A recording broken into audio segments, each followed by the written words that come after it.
Olá, turma do terceiro ano B, tudo bem com vocês?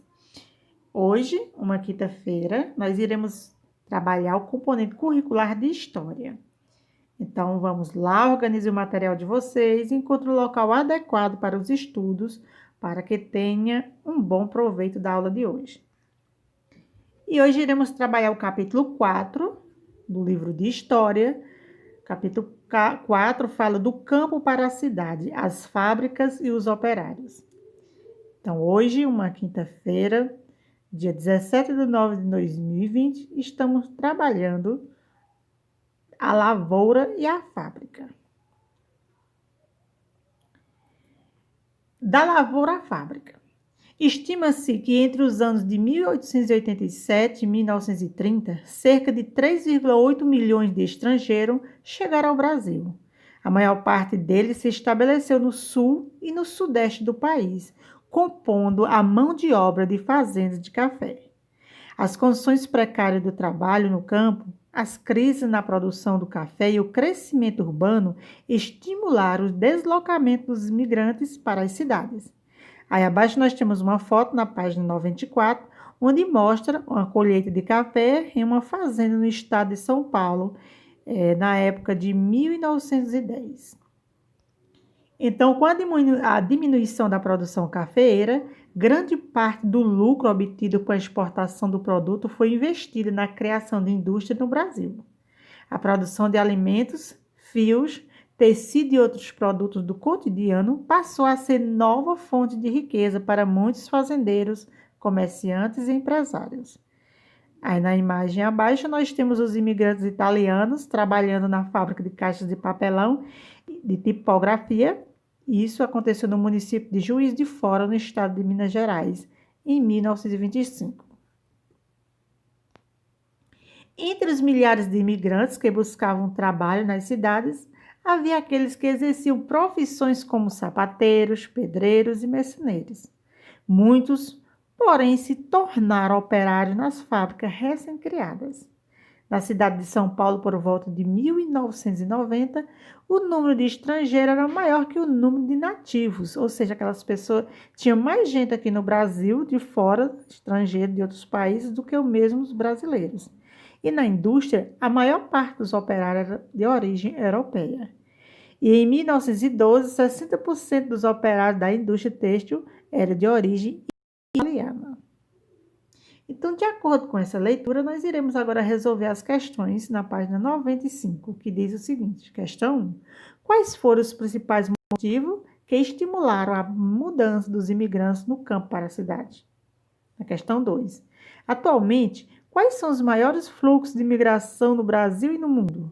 Que é uma tarefa para vocês fazerem em grupo, mas como nós não estamos em aulas presenciais, vocês podem fazer individual. E depois é só fazer esse registro no caderno, lá no caderno de geografia. Na seção Você Sabia, nós temos aqui o Museu da Imigração. Foi criado em 1897. A hospedaria de imigrantes era um dos principais locais que recebia os imigrantes que chegavam à cidade de São Paulo. Lá ficavam alojados até que fossem enviados ao trabalho nas lavouras ou nas indústrias. Localizada próxima à ferrovia, a hospedaria foi um dos maiores centros de alojamento dos imigrantes no Brasil. Então, aí era o local onde se hospedavam as pessoas que vinham de outros países para trabalhar no Brasil. À vista da antiga hospedaria de imigrantes, atual Museu da Imigração, que foi localizado no estado de São Paulo, na cidade de São Paulo. Essa foto foi tirada em 2015. Então, era como se fosse um hotel antigamente, mas hoje ele virou um museu, faz parte da história de um povo, da formação do povo. A hospedaria guardou os registros da entrada das pessoas que chegaram aos países. Arquivos que hoje são importantes, documentos históricos.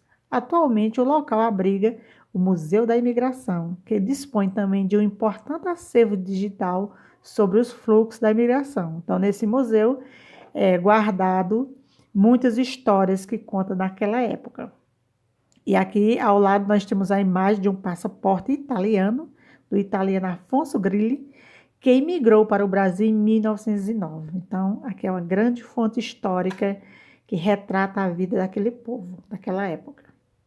Migrações internas. Na página 96, nós temos as migrações internas.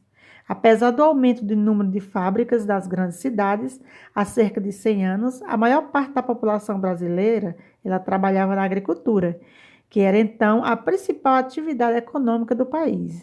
E em 1920, quase 70% dos brasileiros eles trabalhavam no campo. E ao longo do tempo, porém, esse cenário se transformou. Então, daí foi iniciando a criação das indústrias. E aí, ao lado, nós temos uma foto dos imigrantes nordestinos chegando ao município de São Paulo, no estado de São Paulo.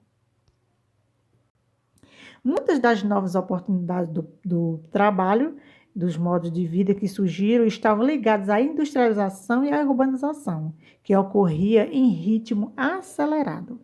As ofertas de emprego nas cidades e as progressivas secas em áreas rurais, elas levaram pequenos agricultores e trabalhadores a migrar das mais diversas partes do Brasil para as grandes cidades.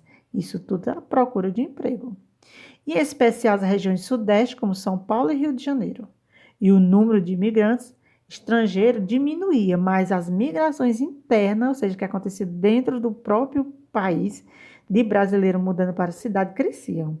Entre 1935 e 1939. A maior parte dos migrantes que chegavam à hospedaria dos imigrantes em São Paulo vinha do interior dos estados brasileiros, ou seja, aqui do Nordeste, por exemplo. O trabalho nas cidades.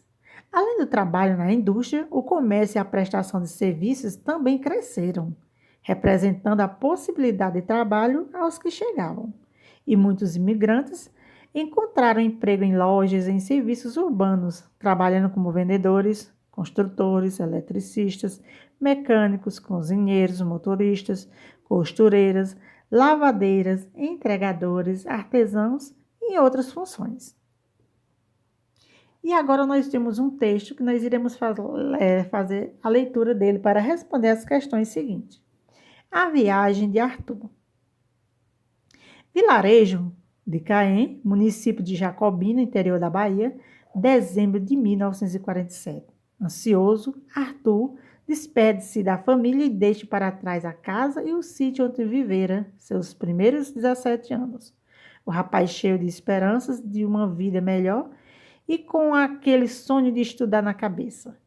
Contaminaram-se com a febre da época, São Paulo. Arthur seguiu os passos de um irmão mais velho que se mudara alguns meses antes que estava trabalhando como operário. Juntou seus parcos, pertences e partiu para uma longa jornada. No início de janeiro de 1948, Arthur desembarcava na famosa estação norte do bairro paulistano do Brás. De lá, mais um trem e finalmente chegava ao seu destino, São Miguel Paulista. Era ali que Arthur trabalharia por mais de 40 anos. Isso aqui é uma fonte do jornal Um Nordeste em São Paulo. E agora nós iremos resolver as questões. Conversar com seus colegas, no caso não podemos fazer essa atividade, né, em conversa com os colegas, mas podemos conversar com os nossos familiares e registrar no caderno quais os motivos que levaram Arthur a iniciar sua viagem em direção a São Paulo. Na letra B. Você conhece alguma pessoa que mudou da cidade, estado ou país? Reúna-se com seus colegas, mais uma vez. No livro pede para reunir com os colegas, mas sozinho em casa ou com outra pessoa, vocês podem fazer essa resposta.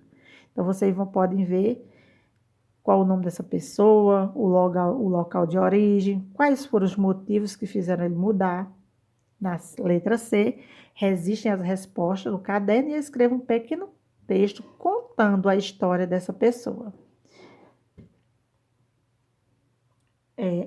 E escreva, deixe tudo organizado no caderno. Não esqueça de fazer o cabeçalho, como eu sempre oriento. E agora vamos ver o que estudamos hoje. Vamos relembrar. Então, na aula de hoje, nós falamos sobre o contexto da transição do local rural nas lavouras para o trabalho industrial nas cidades.